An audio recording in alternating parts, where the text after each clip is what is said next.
రాష్ట్రంలో శాంతి భద్రతలు ఏమయ్యాయని కూటమి ప్రభుత్వంలో తెలుగుదేశం జనసేన ప్రజాప్రతినిధులు వారి పదవులను అడ్డం పెట్టుకుని మహిళలను వేధించడం చాలా దారుణమని ఆర్వైఎస్ఎఫ్ రాష్ట్ర అధ్యక్షులు పరుచూరి రాజేంద్రబాబు ఆవేదన వ్యక్తం చేశారు. తెలుగుదేశం పార్లమెంట్ సభ్యులు పొట్ట మహేష్ కుమార్ డ్రగ్స్ తీసుకొని అడ్డంగా దొరికిపోయారని, నేడు కైకలూరు జనసేన పార్టీకి సంబంధించిన ఏఎన్ బాబు తల్లి ఆమిశెట్టి వీరమ్మ 5 పిల్లల్ని విక్రయించి అడ్డంగా దొరికిపోయిన ఘటనపై ఎలాంటి చర్యలు తీసుకోకపోవడం చాలా దారుణమని అన్నారు.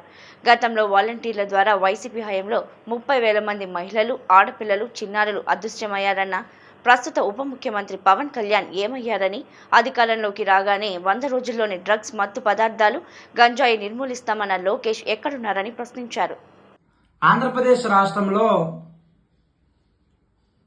ల్యాండ్ ఆర్డర్ ఏమైంది, హోంశాఖ ఏం చేస్తుంది అని చెప్పేసి ఆర్వైఎస్ఎఫ్ గా మేము ప్రశ్నిస్తా ఉన్నాం. ఆంధ్రప్రదేశ్ రాష్ట్రంలో ఉన్నటువంటి ప్రజల భవిష్యత్తు ఏంటో కూటమి ప్రభుత్వాలు సమాధానం చెప్పాలని చెప్పేసి మేము కోరుతా ఉన్నాం. ఎందుకంటే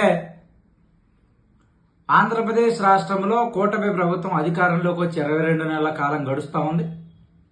మొన్న జనసేన పార్టీకి సంబంధించినటువంటి ఒక శాసనసభ్యులు అరవ శ్రీధర్ ఒక మహిళతో అసభ్యంగా ప్రవర్తించారు, ఇబ్బంది పెట్టారు, వేరే రకంగా వేధించారు అనేటువంటిది మనం చూసాం.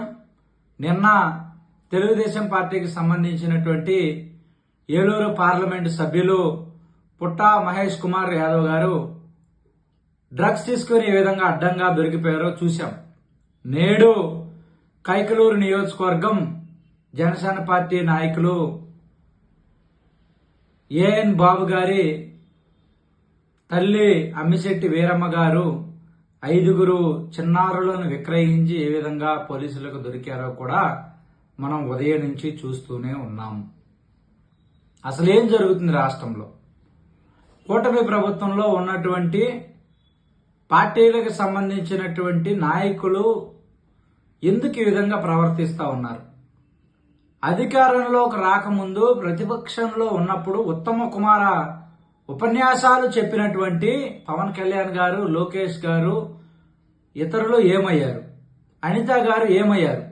అమ్మ అనితమ్మ, మేము ఒకటే అడుగుతా ఉన్నాం, మీరు జన్మదిన వేడుకలు చేసుకోవడంలో తప్పు లేదు, కానీ మీ జన్మదిన వేడుకల కంటే మీకు ఓట్లేసి గెలిపించినటువంటి ప్రజల ప్రాణాలు, మానాలు, చిన్నారుల ప్రాణాలు గమనంలో ఉంచుకోమని చెప్పేసి మేము అభ్యర్థిస్తూ ఉన్నాము. పవన్ కళ్యాణ్ గారు వాలంటీర్ల ద్వారా వైసీపీ హయాంలో 30,000 మంది చిన్నారులు, మహిళలు, ఆడపిల్లలు అమ్మబడ్డారు, లేకపోతే అదృశ్యమయ్యారని చెప్పేసి ప్రచారం చేశారు కదా. 22 నెలల కాలంలో మీరు అధికారంలోకి వచ్చిన తర్వాత ఎంతమందిని వెనక్కి తీసుకువచ్చారు? దాని మీద ఒక విచారణ కమిటీ అన్న ఏర్పాటు చేశారా అని సామాన్య ప్రజలుగా మేము అడుగుతా ఉన్నాం. అదేవిధంగా అధికారంలోకి వచ్చిన వెంటనే 100 రోజుల్లోనే గంజాయిని, మత్తు పదార్థాలని ఈ రాష్ట్రంలో లేకుండా చేస్తామని చెప్పి ప్రకటించినటువంటి లోకేష్ గారు ఈరోజు అధికారంలోకి వచ్చి 22 నెలల కాలం గడుస్తా ఉంది. నిన్న మొన్న కూడా గంజాయి, మత్తు పదార్థాల బారిన పడి ఏ విధంగా జరిగిందో చూసాం. సాక్షాత్తు మీ పార్టీకి సంబంధించినటువంటి ఎంపీఏ మత్తు పదార్థాలు, డ్రగ్స్ తీసుకుని ఏ విధంగా దొరికిపోయాడో చూసాం. ఏం సమాధానం చెప్తారో అని చెప్పేసి మేము అడుగుతాం.